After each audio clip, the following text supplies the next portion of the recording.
اور میں نے تم سے پوچھا کہ اس بات کے کہنے یعنی پیغمبری کا دعویٰ کرنے سے پہلے تم نے کبھی اس کو دروغ گوئی کا الزام لگایا ہے؟ تم نے کہا کہ نہیں۔ تو میں نے سمجھ لیا کہ جو شخص آدمیوں کے ساتھ دروغ گوئی سے بچے وہ اللہ کے بارے میں کیسے جھوٹی بات کہہ سکتا ہے۔ اور میں نے تم سے پوچھا کہ بڑے لوگ اس کے پیرو ہوتے ہیں یا کمزور آدمی؟ تم نے کہا کمزوروں نے اس کی اتباع کی ہے۔ تو دراصل یہی لوگ پیغمبروں کے متبعین ہوتے ہیں۔ اور میں نے تم سے پوچھا کہ اس کے ساتھی بڑھ رہے ہیں یا کم ہو رہے ہیں؟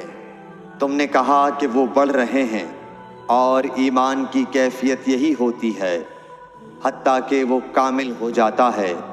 اور میں نے تم سے پوچھا کہ آیا کوئی شخص اس کے دین سے ناخوش ہو کر مرتد بھی ہو جاتا ہے؟ تم نے کہا نہیں۔ تو ایمان کی خاصیت بھی یہی ہے، جن کے دلوں میں اس کی مسرت رچ بس جائے وہ اس سے لوٹا نہیں کرتے۔ اور میں نے تم سے پوچھا کہ آیا وہ کبھی عہد شکنی کرتے ہیں؟ تم نے کہا نہیں۔ پیغمبروں کا یہی حال ہوتا ہے، وہ عہد کی خلاف ورزی نہیں کرتے۔ اور میں نے تم سے کہا کہ وہ تم سے کس چیز کے لیے کہتے ہیں؟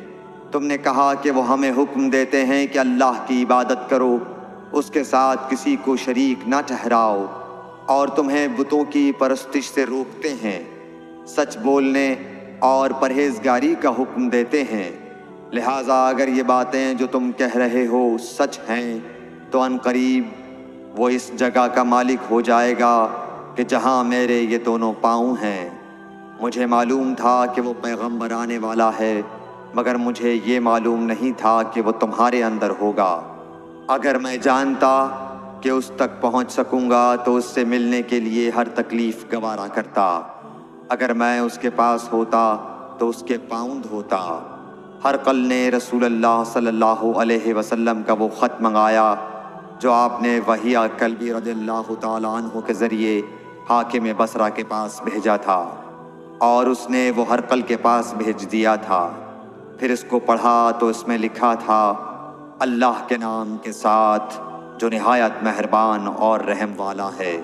اللہ کے بندے اور اس کے پیغمبر محمد صلی اللہ علیہ وسلم کی طرف سے یہ خط ہے شاہ روم کے لیے۔ اس شخص پر سلام ہو جو ہدایت کی پیروی کرے۔ اس کے بعد میں آپ کے سامنے دعوت اسلام پیش کرتا ہوں۔ اگر آپ اسلام لے آئیں گے تو دین و دنیا میں سلامتی نصیب ہوگی، اللہ آپ کو دوہرا ثواب دے گا۔ اور اگر آپ میری دعوت سے روگردانی کریں گے تو آپ کی رعایا کا گناہ بھی آپ ہی پر ہوگا۔ اور اے اہل کتاب، ایک ایسی بات پر آ جاؤ جو ہمارے اور تمہارے درمیان یکساں ہے، وہ یہ کہ ہم اللہ کے سوا کسی کی عبادت نہ کریں اور کسی کو اس کا شریک نہ ٹھہرائیں، اور نہ ہم میں سے کوئی کسی کو خدا کے سوا اپنا رب بنائے۔